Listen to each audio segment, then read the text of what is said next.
Hello everyone, welcome back once again. आशा करता हूँ आप अच्छे होंगे। जैसा कि आप सभी को पता है कि हमने पिछली वीडियो में जो है भाग 4 तक हमने कंप्लीट कर लिया था। ठीक है। अब हम नेक्स्ट भाग आता है, इसका नाम है भाग 4A। ठीक है।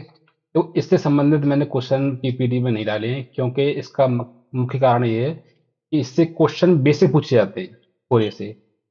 तो उस फोरे से कौन कौन से क्वेश्चन पूछे जाते हैं, उनको हम जो है 5 6 क्वेश्चन पूछे जाएंगे, आप उनको आज डिस्कस कर लेते हैं। ठीक है। जैसे पहला क्वेश्चन पूछा जाएगा आपका जो है कि फोर एक किससे संबंधित है। ओके। तो फोर एक किससे संबंधित है? मूल कर्तव्यों से।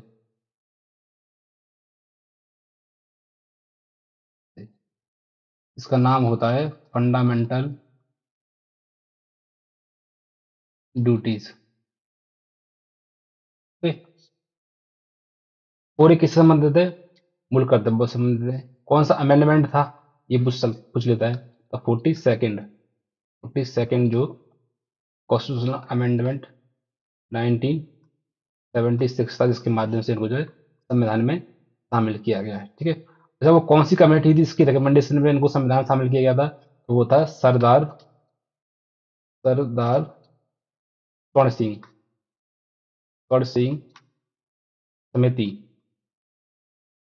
1976 में जो है गठित की गई थी। इसकी रिकमेंडेशन में जो है 42nd अमेंडमेंट लाया गया था पार्लियामेंट में। ठीक है। कॉन्स्टिट्यूशनल अमेंडमेंट 1976 के माध्यम से इनको जो है शामिल किया गया था भारतीय संविधान में। तो ये 2 3 क्वेश्चन तो आप याद कर लेना, ये पूछे जाते हैं। 4A के संबंधित है। 42nd अमेंडमेंट जो है फंडामेंटल ड्यूटी जो है किस अमेंडमेंट के द्वारा जोड़े गए थे? तो 42nd। और किसकी कमेटी, ये कमेटी का नाम पूछा जाता है, आप याद कर लेना इसको। ठीक है। सरदार सोलह सिंह कमेटी। ठीक है। और इसके बाद एक और पॉइंट है कि सारे जो जितने भी हमारे फंडामेंटल ड्यूटीज हैं, पहले 10 थे, आप सभी को पता है। उसके बाद एक जोड़ा गया है, अब एक कौन सा जोड़ा गया है? 86वां 86 कॉन्स्टिट्यूशनल अमेंडमेंट एक्ट 19 सॉरी 2002 के द्वारा जोड़ा गया है। यह 6 से लेकर 14 साल तक के बच्चों तक के बच्चों को फ्री एंड कंपल्सरी एजुकेशन देने की बात जो है की गई है। ओके। तो आपको क्या करना है कि जितनी भी हमारे 11 वो हैं फंडामेंटल ड्यूटीज है, उनको 2 3 बार आपको जो है रट्टा मार लेना है। ठीक है। उसके बाद इस तरह के क्वेश्चन जो है पूछे जाएंगे, तो मैंने आपको बता दिए हैं। बाकी रट्टा मार लेना और उनकी प्रैक्टिस कर लेना, आपका काम हो जाएगा। ठीक है। जैसे कि कल मैंने एक चीज और बताई थी आपको। हम्म। जैसा कि मैंने आपको कल बताया था कि मैं इस वीडियो में केशवानंद भारती केस को भी डिस्कस करने वाला हूँ। कौन सा केस? सॉरी। हाँ, Kesavananda Bharati case. Kesavananda Bharati case Bharati case को मैं डिस्कस करने वाला हूँ। के बाद से इसी में आपको आने वाला है कि मूल ढांचा संविधान का मूल ढांचा की परिकल्पना कैसे हुई। ठीक है। तो वो आपको यहाँ से जानने को मिलेगा। देखिए, एक होती है न्यायपालिका। ठीक है, ये जुडिशरी है। और एक होती है आपकी जो है एग्जीक्यूटिव, कार्यपालिका, मतलब सरकार। इन दोनों के बीच में हमेशा से लेकर जो है पावर को लेकर जो है लड़ाई होती रहती है। एक दूसरे की अधिकार क्षेत्रों का आरोप लगता रहता है कि एक दूसरे के अधिकार क्षेत्रों को जो ओवरलैप कर रहे हैं। ये हमें समझने यही हमें इस केस में पूरे को समझने को मिलेगा। देखिए, शंकरी प्रसाद मामला, शंकरी प्रसाद शंकरी प्रसाद केस में सुप्रीम कोर्ट ने कहा कि पार्लियामेंट आर्टिकल जो है 368 के उपबंधों के अधीन मूल अधिकारों को अमेंडमेंट मतलब अमेंड कर सकती है।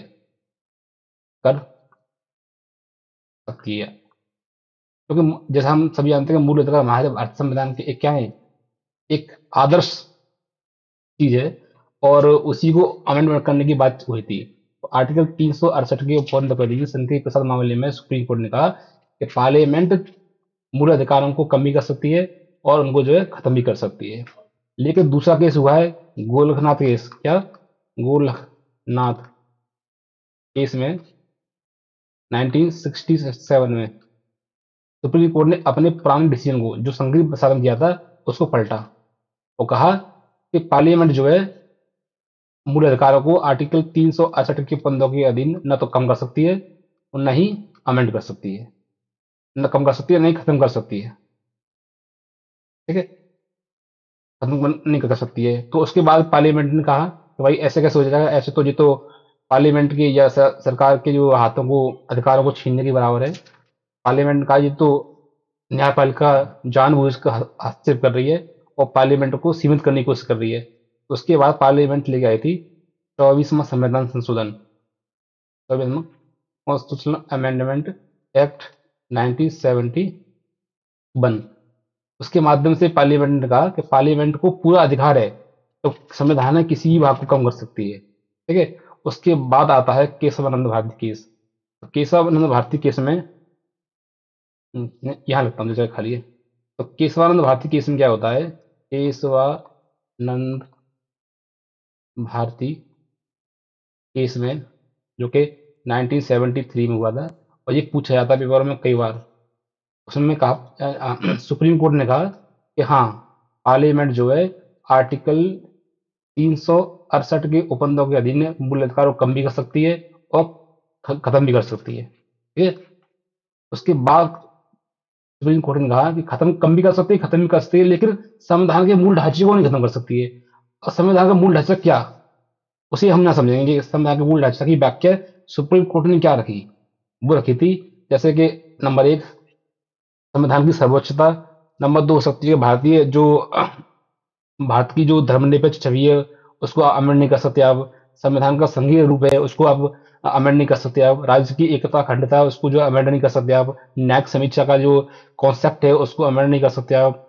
कल्याणकारी राज्य है उसको अमेंड नहीं कर सकते। समानता का जो सिद्धांत है उसको अमेंड नहीं कर सकते आप विधि के शासन को अमेंड नहीं कर सकते।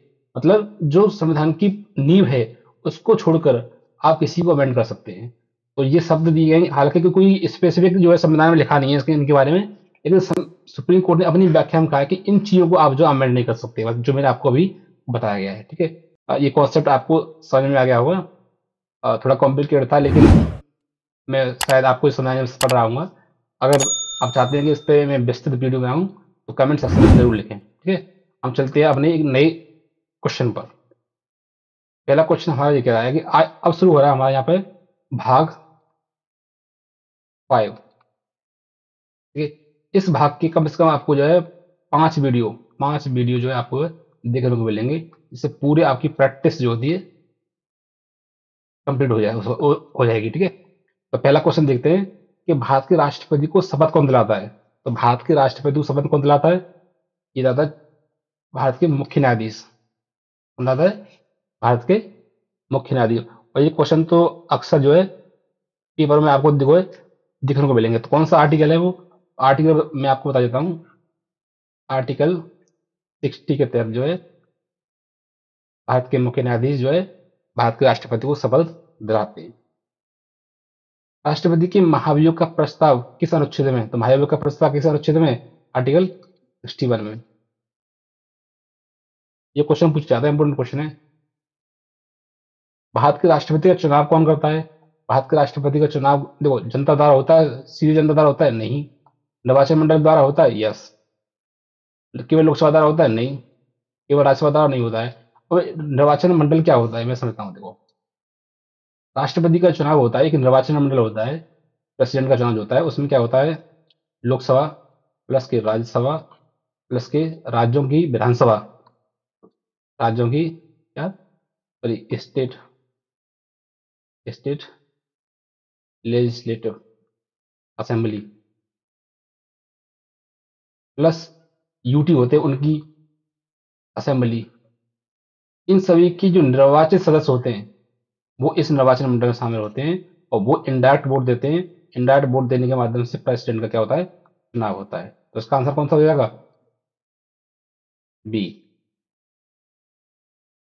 भारत का राष्ट्रपति बनने की न्यूनतम आयु क्या है? तो न्यूनतम आयु कितनी है? आप हम सभी को पता है, 35।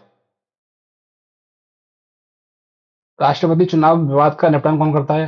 राष्ट्रपति चुनाव निपटान का विवाद करता है सुप्रीम कोर्ट। तो सुप्रीम कोर्ट का जी एक तरीका का विशेषाधिकार है। क्या है? विशेषाधिकार। विशेषाधिकार क्या है? विशेषाधिकार है। कौन सा आर्टिकल है? आर्टिकल 71। मतलब राष्ट्रपति के चुनाव संबंधी जितने भी विवाद होंगे उनकी सुनवाई कौन करेगा? सुप्रीम कोर्ट करेगा, और सुप्रीम कोर्ट द्वारा दिए गए निर्णय ही अंतिम निर्णय माना जाएगा। ओके, तो ये सुप्रीम कोर्ट ही इसका सुप्रीम कोर्ट के पास ही इसका क्या है? विशेषाधिकार है। राष्ट्रपति के कार्यकाल किस अनुच्छेद में? राष्ट्रपति कार्यकाल कितने में? आर्टिकल 56। 5 साल का कार्यकाल होता है, हमसे बताए। अपनी गद्दी संभालने से तारीख से लेकर के, मतलब जिस दिन पद ग्रहण करते हैं प्रेसिडेंट, वहां से लेकर के 5 साल तक की जो उनका कार्यकाल होता है। कोई व्यक्ति अधिकतम कितनी बार राष्ट्रपति बन सकता है? कोई सीमा नहीं है। There is no limit. Next question. राष्ट्रपति अपना त्यागपत्र किसे देते हैं? राष्ट्रपति अपना त्यागपत्र देते हैं वाइस प्रेसिडेंट को। Is right answer. राष्ट्रपति और उपराष्ट्रपति दोनों की अनुपस्थिति में कौन कार्य करता है? कौन करता है? चीफ जस्टिस ऑफ इंडिया हम करते हैं। राष्ट्रपति शासन की सिफारिश कौन करता है? तो राष्ट्रपति शासन की सिफारिश कौन करता है? ये करते हैं आपके जो है प्रेसिडेंट। प्रेसिडेंट तो इसमें है नहीं है, तो हम प्राइम मिनिस्टर को लाएंगे। रीजन इसलिए क्योंकि ये रिकमेंड करते हैं, क्योंकि यही मिनिस्टर ऑफ काउंसिल के हेड होते हैं। आप कौन सा आर्टिकल है? वो आर्टिकल है आपका 74। तो ये रिकमेंड करते हैं, तब प्रेसिडेंट जो है राष्ट्रपति शासन की सिफारिश करते हैं। राष्ट्रपति को कौन हटा सकता है? तो राष्ट्रपति को हटा सकते हैं कौन? महाभियोग की प्रक्रिया के माध्यम से।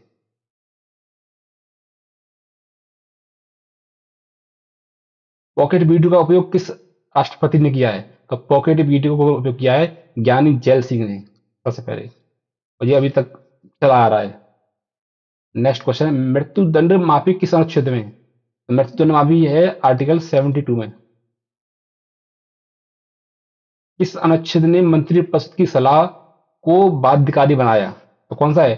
42nd amendment, 1976। राष्ट्रपति अध्यादेश किस अनुच्छेद में है? तो राष्ट्रपति का अध्यादेश है, देखो, आर्टिकल 123। अब इस आर्टिकल को यहाँ पे हम थोड़ा डिटेल में समझेंगे, और जो बोर्ड आर्टिकल है।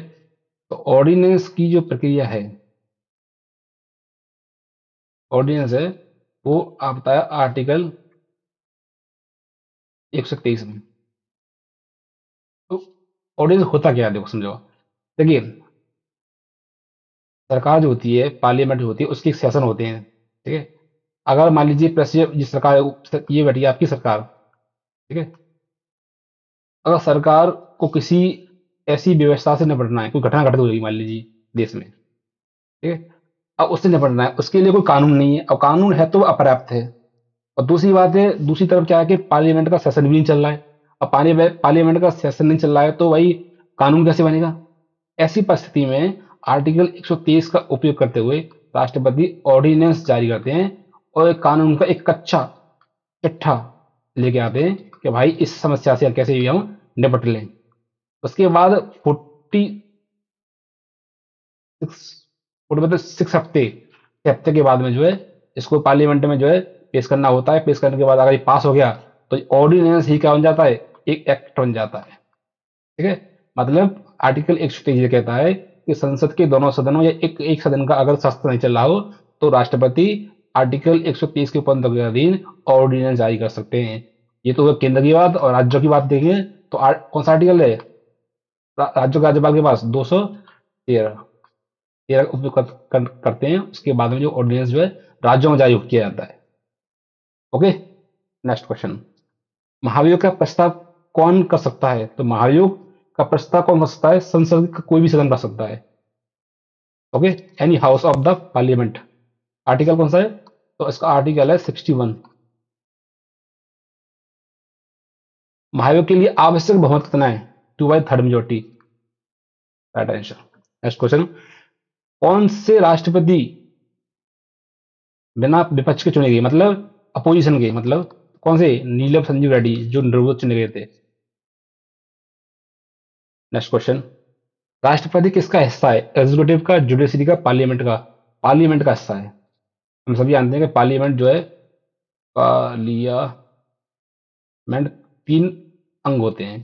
एक होती है लोकसभा,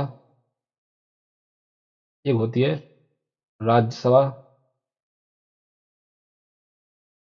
और तीसरे होते हैं प्रेसिडेंट। ये तीनों से मिलकर जो है एक हमारी क्या बनती है? पार्लियामेंट बनती है। ओके, तो हमारे राष्ट्रपति होते हैं पार्लियामेंट के, क्या होते हैं? अभिन्न अंग हैं। तो C is right answer. Important question है, ये क्वेश्चन पूछा जाता है।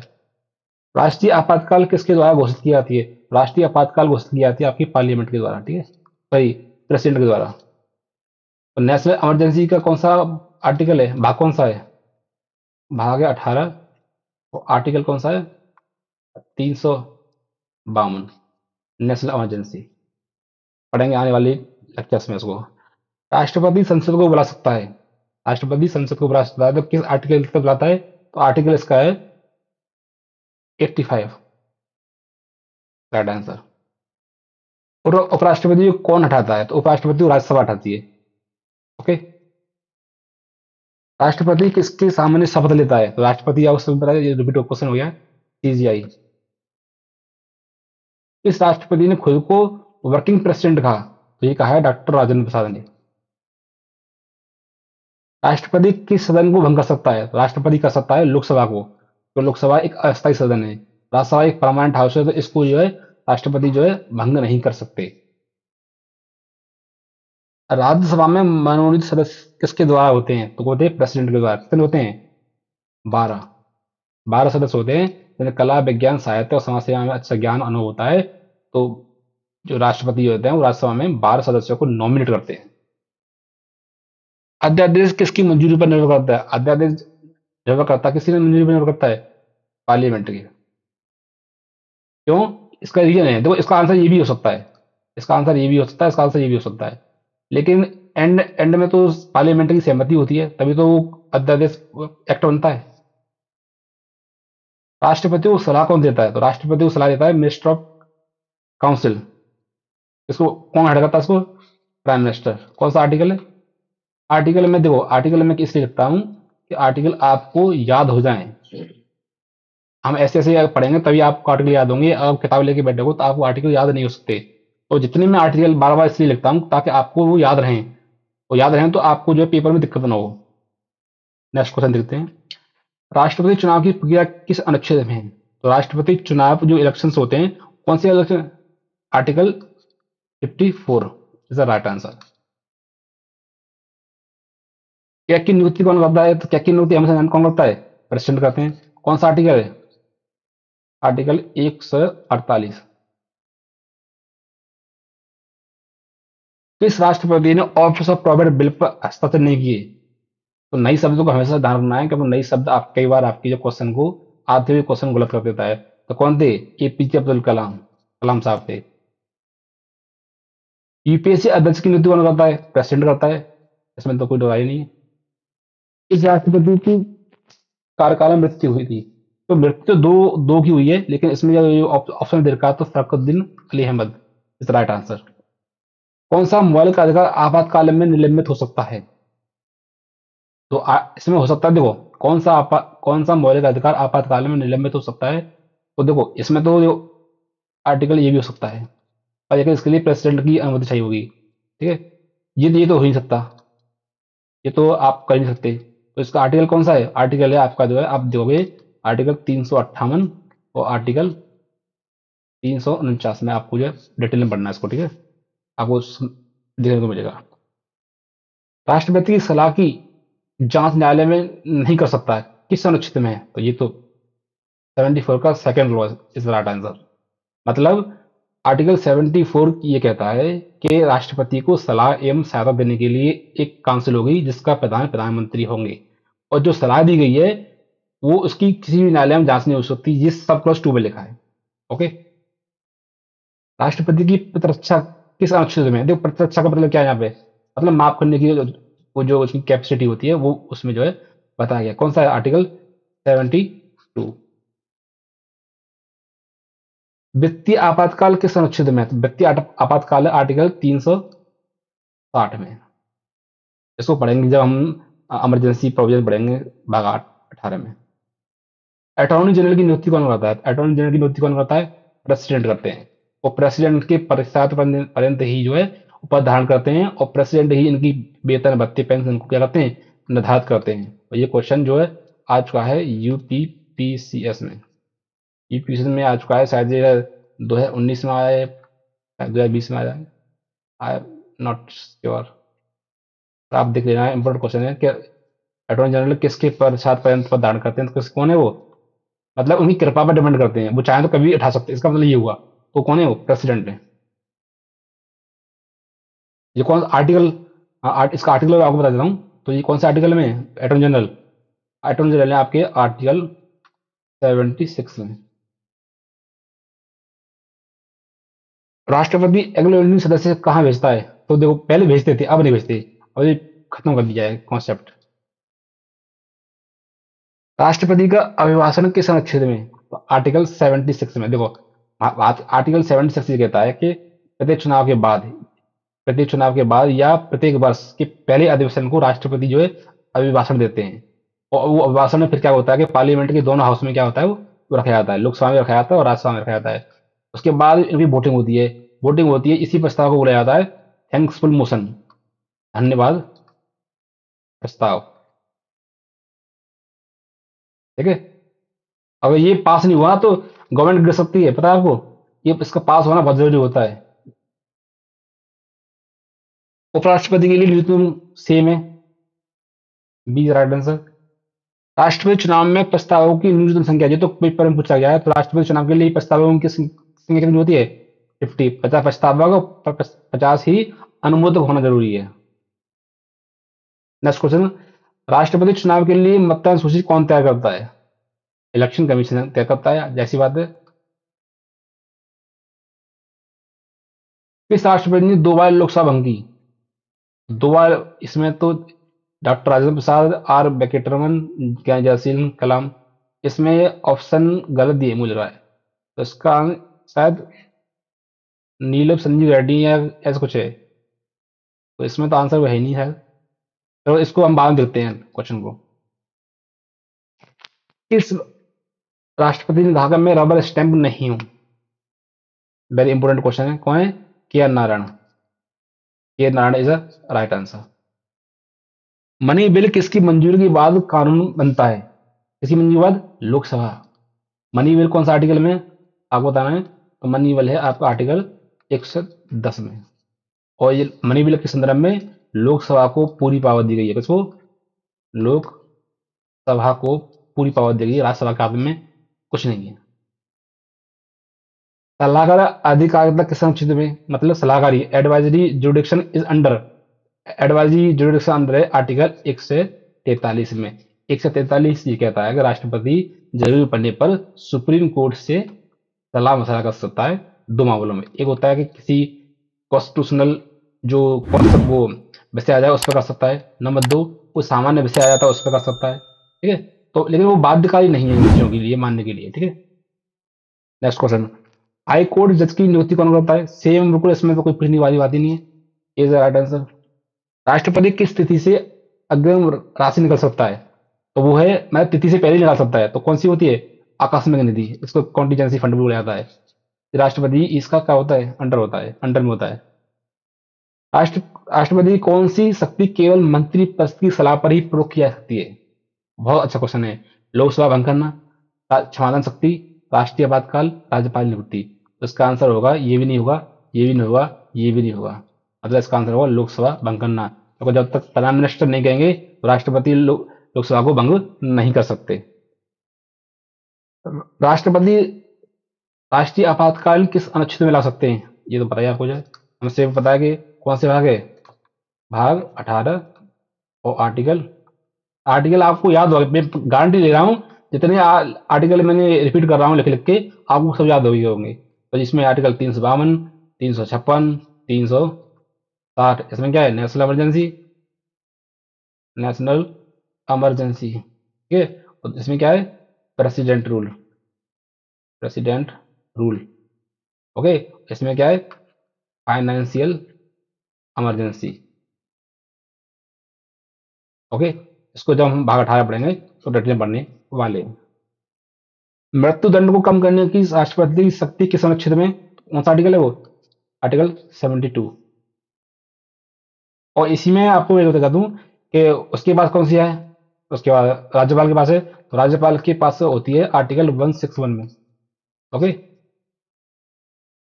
राष्ट्रपति की अध्यादेश शक्ति किस देश से ली गई है, तो यूके से ली गई है, आपको पता है, से पता है। इनमें से कौन राष्ट्रपति की विधायी शक्ति नहीं है, संसद बुलाना ये विधायी शक्ति है, लोकसभा भंग करना ये भी विधायी शक्ति है, संयुक्त तो संशोधन करना ये भी एक तरीका विधायी शक्ति है, और प्राइम मिनिस्टर चुनना ये कोई विधायी शक्ति नहीं है। तो D is a right answer, संसद बुला सकते हैं सब, ठीक है। वित्त विधेयक कानून किसकी मंजूरी के बाद बनता है, तो मतलब वित्त विधेयक कानून किसकी मंजूरी के बाद बनेगा, आपको सही पता है, प्रेसिडेंट की। वित्त विधेयक कानून किसकी मंजूरी के बाद बनता है, तो finance bill become a act only who this accent, ये president is right answer.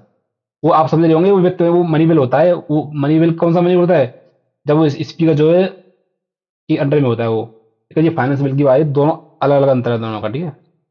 Pocket veto का प्रयोग कौन करता है, पॉकेट वीटो प्रयोग करता है प्रेसिडेंट करते हैं। और पहला व्यक्ति कौन था, ज्ञान जैलसन जी ने डांग संशोधन अधिनियम को जो है अपने अंडर में जेब में रख लिया था, इसलिए उसको बोला जाता है pocket veto. B is the right answer. किस स्थिति में राष्ट्रपति किसी को भी पीएम बना सकते हैं, देखो किसी प्रसंग मतलब प्रसंग सरकार पार्लियामेंट होती है तब बनता है, क्योंकि भाई अलग अलग राजनीतिक दल के पास में जो अलग अलग बहुमत होता है, अब वो सरकार ही नहीं बना पा रहे हैं, तो ऐसी स्थिति में जो है राष्ट्रपति पीएम चुन सकते हैं। कौन सी शक्ति राष्ट्रपति को बिल वापस भेजने को भेजती है, मतलब कौन सी शक्ति राष्ट्रपति को बिल वापस भेजने देती है, तो कौन सी है वो, वीटो, वीटो पावर होती है। देखो भारत के राष्ट्रपति के पास वीटो पावर जो होती है वो है आर्टिकल 111 में, ओके।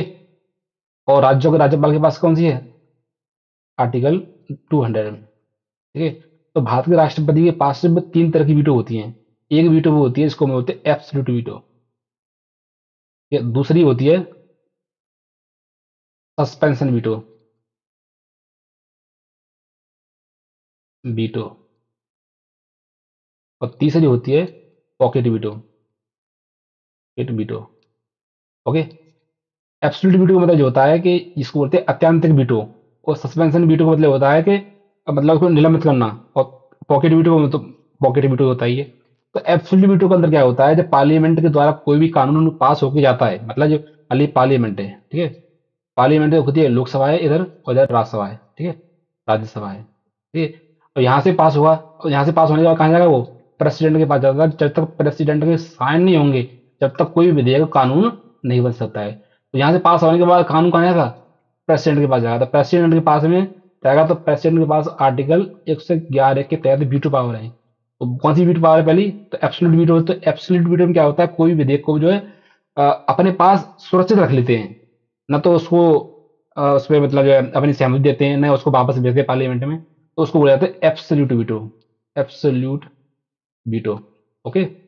और दूसरी वीटो होती है जिसको हम बोलते हैं सस्पेंशन वीटो। इसमें क्या होता है कि राष्ट्रपति जो होते हैं पार्लियामेंट द्वारा पास किए विधेयक को पुनः विचार के लिए वापस भेज देते हैं। वो समझते हैं भाई कि इसको दोबारा विचार करिए, उसके बाद मैं साइन करूंगा इस पे, तो उसको बोला जाता है सस्पेंशन वीटो, सस्पेंशन वीटो। तो मेरी राइटिंग थोड़ी ऐसी है, आपको थोड़ा कंप्रोमाइज कर लेना चाहिए, मैं सुधारूंगा उसको, ठीक है। और पॉकेट वीडियो क्या होती है, पॉकेट वीडियो जो होती है किसी विधेयक को लगता है कि ये अच्छा नहीं है, ये राष्ट्र हित में सही नहीं है, तो अपने जिम में रख लेना, उसको बोला जाता है। मतलब कुछ बोलना ना, कुछ हाँ करना है ना करना है, अपने जिम में रख लिया, उसको बोलते हैं पॉकेट वीटो। आई होप आपको ये सारी चीजें समझ में आ चुकी होंगी। और ये चीज किसके पास है, राज्यपाल के पास। ये कौन सा आर्टिकल है, 200। तो नेक्स्ट चलते हैं क्वेश्चन पे।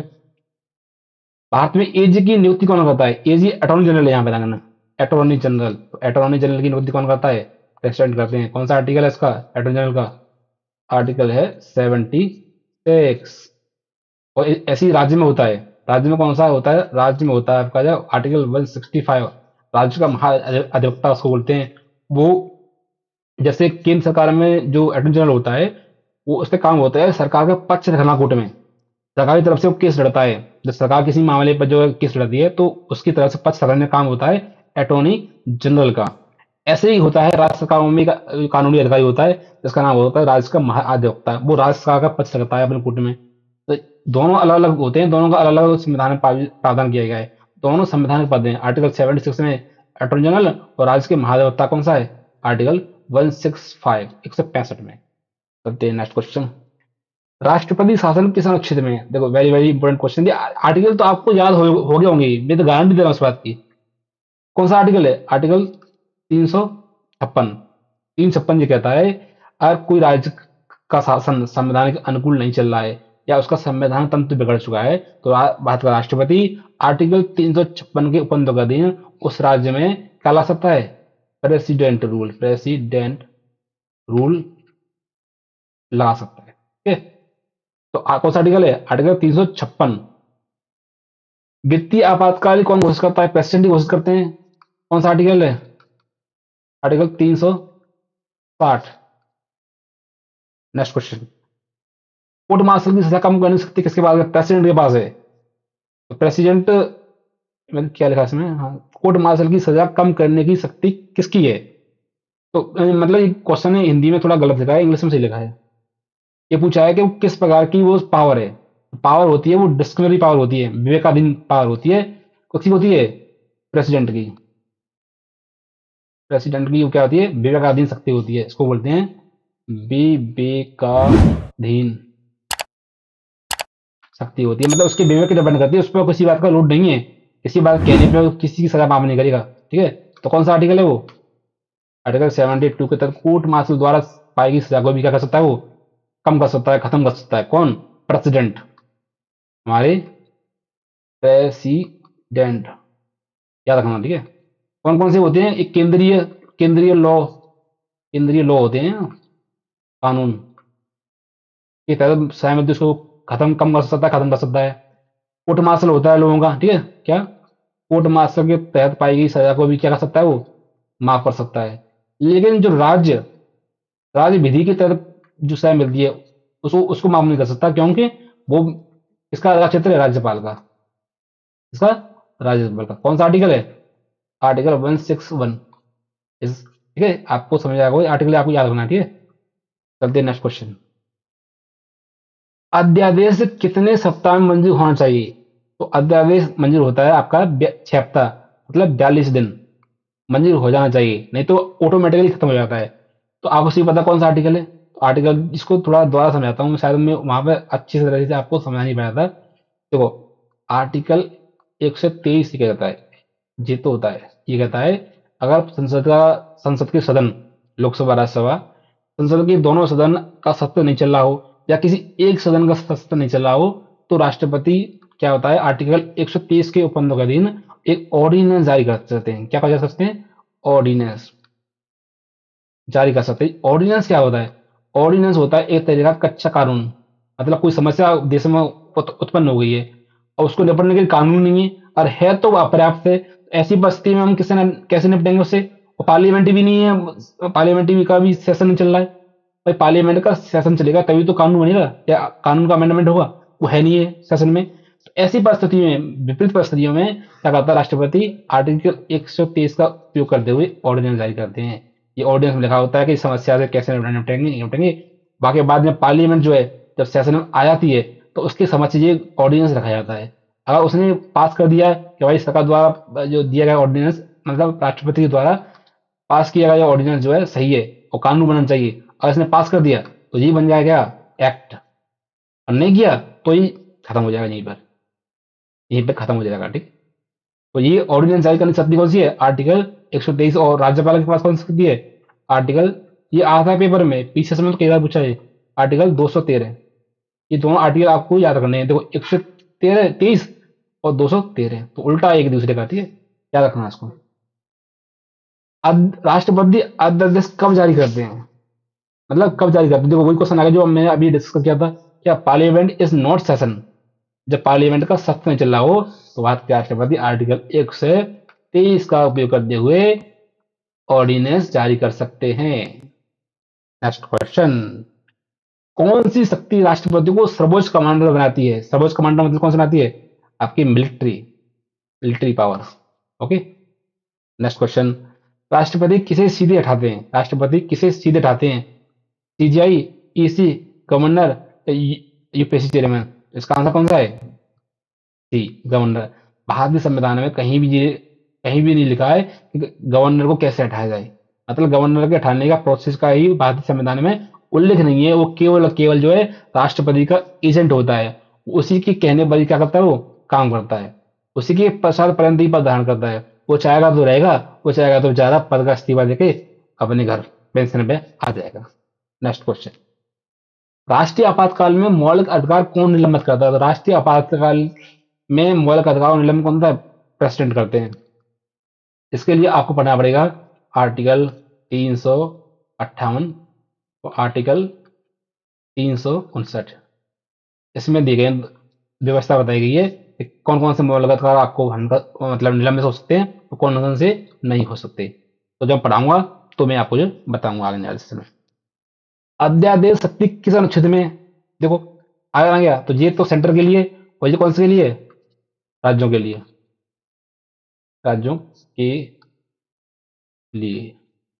ओके, चलते नेक्स्ट क्वेश्चन। लोकसभा भंग करता है, लोकसभा भंग कौन करता है? प्रेसिडेंट करते हैं। कब करते हैं?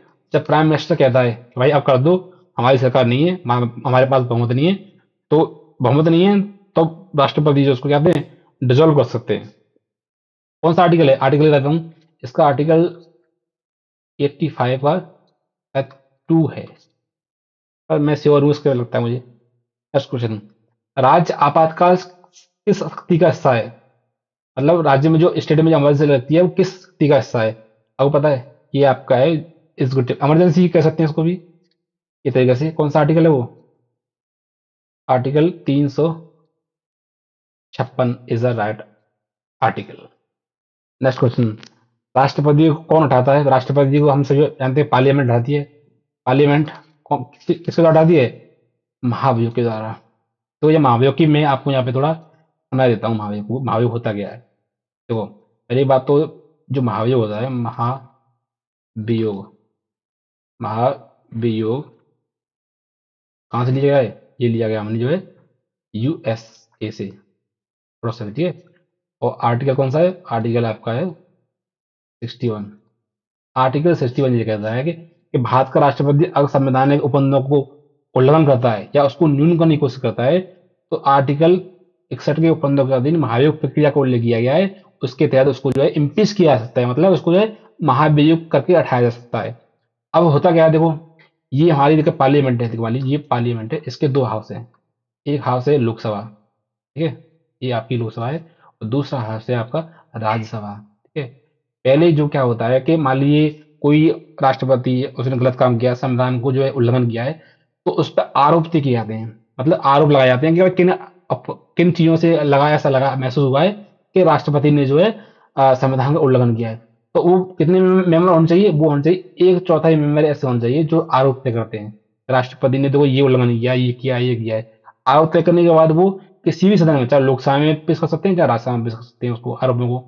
आरोपों को अगर लोकसभा में पेश करते हैं तो लोकसभा क्या करती है, इस पे पढ़ती है क्या नहीं है, फिर राष्ट्रपति को नोटिस जाता है और राष्ट्रपति अपना जो है वक्तव्य रखने के लिए भी जो है आता है, या किसी और को भी भेज सकता है, ठीक है। 1/4 में जब मतलब प्रस्ताव प्रसारण कर दिए उसके बाद इस पर डिबेट होती है लोकसभा में, मतलब जिसमें जिसमें पेश किया जाएगा। अगर लोकसभा में पेश किया रहा तो लोकसभा में होगी, और राज्यसभा में पेश किया तो राज्यसभा में होगी। और लोकसभा में पेश करने के बाद में इस पर 2/3 मेजोरिटी से ये पास होना जरूरी है, ये वाला प्रस्ताव, ठीक है, महाभियोग प्रस्ताव। उसके बाद ये जाएगा कहाँ पे? राज्यसभा में। और राज्यसभा इन आरोपों की जांच करेगी कि भाई राष्ट्रपति में जो आरोप लगे वाकई में सही है या गलत है। अगर राज्यसभा ने भी इसको 2/3 मेजोरिटी से पास कर दिया तो इसका मतलब ये है कि राष्ट्रपति मतलब प्रेसिडेंट जो है इम्पीच हो गई, मतलब महाभियोग की प्रक्रिया के माध्यम से राष्ट्रपति पद से अलविदा कह देंगे, हट जा, मतलब हटा दिए जाएंगे। ठीक है। तो महाभियोग की प्रक्रिया में क्या होता है, देखो महाभियोग की प्रक्रिया एक अर्धन्यायिक प्रक्रिया है, मतलब कि न्यायिक प्रक्रिया होती है, एक होती है अर्धन्यायिक प्रक्रिया। तो अर्धन्यायिक प्रक्रिया होती है जिसमें जो है पूरी तरह से न्यायालय काम नहीं करता है, उसमें केवल वही संसद के सदस्य जो काम करते हैं। तो महाभियोग की प्रक्रिया में लोकसभा और राज्यसभा के जो मेंबर होते हैं, चाहे वो इलेक्टेड हों, ठीक है, चाहे वो क्या हों, नॉमिनेटेड हों, दोनों मेंबर भाग लेते हैं। तो महाभियोग की प्रक्रिया में चाहे लोकसभा के हों चाहे राज्यसभा के हों। जबकि इलेक्शन में आपने देखा हुआ, इलेक्शन की क्या होता है, राष्ट्रपति की इलेक्शन में जो कौन भाग लेता है, निर्वाचित सदस्य भाग लेते हैं केवल। लेकिन हटाने में वो मतलब इलेक्टेड भी निर्वाचित भी ले रहे हैं और नॉमिनेटेड भी ले रहे हैं। ठीक है। आई होप ये आपको सेट आपको पूरी तरह समझ में आ गया होगा। अगर नहीं समझ में आया है तो कमेंट में मुझे जरूर बता दें। Next question. राष्ट्रपति को शपथ कौन दिलाता है? राष्ट्रपति को सीजे शपथ दिलाते हैं। आपको सही पता है कौन सा आर्टिकल है वो?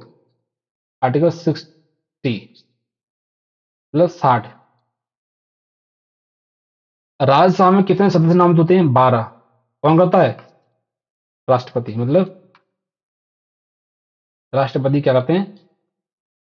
नॉमिनेट करते हैं। जिन्हें कला विज्ञान मतलब जिन्हें कला विज्ञान समाज सेवा कला विज्ञान समाज सेवा में कला विज्ञान समाज सेवा में जो क्या होता है, अच्छा ज्ञान अनुभव होता है, उनको ये नॉमिनेट किया जाता है। साहित्य भी है शायद, के साथ साहित्य भी, सॉरी सॉरी आ भी जाता हूँ, साहित्य भी, इनमें गहरा ज्ञान होता है, उनको नॉमिनेट करते हैं। कौन? राष्ट्रपति। राज्यसभा में राष्ट्रपति की समाज शब्द किस पर लागू नहीं होती है? मैंने आपको बताया था आर्टिकल 72 ये कहता है कि सेंट्रल लॉ के द्वारा पाई गई सजा को कर सकता है, माफ कर सकता है, कम कर सकता है। ठीक है। डेथ सेंटेंस को तो कर ही सकता है, डेथ सेंटेंस को कौन करता है माफ? प्रेसिडेंट करते हैं, राज्यपाल के पास कोई अधिकार नहीं इसका।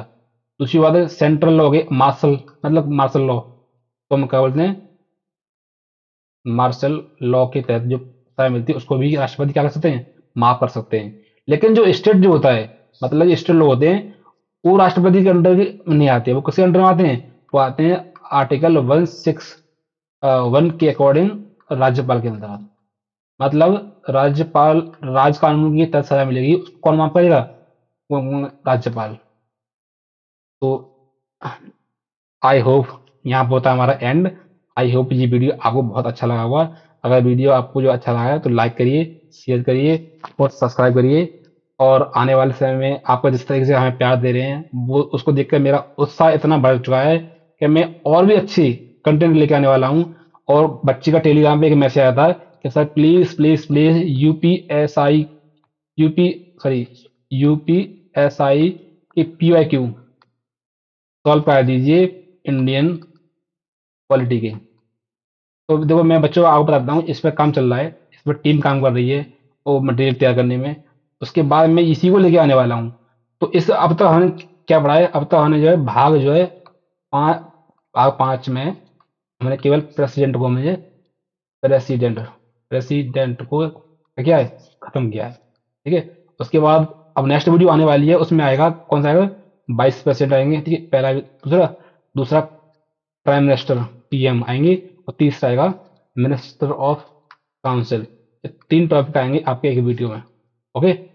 चौथी वीडियो में आने वाले वीडियो में बताऊँ क्या क्या आएगा। पहले नेक्स्ट वीडियो में आपको क्या मिलेगा, ये मिलने वाला है, ये तो वाइस प्रेसिडेंट, प्राइम मिनिस्टर और मिनिस्टर ऑफ काउंसिल, इन संबंधित MCQ आपको सॉल्व करने का मौका मिलेगा। ठीक है।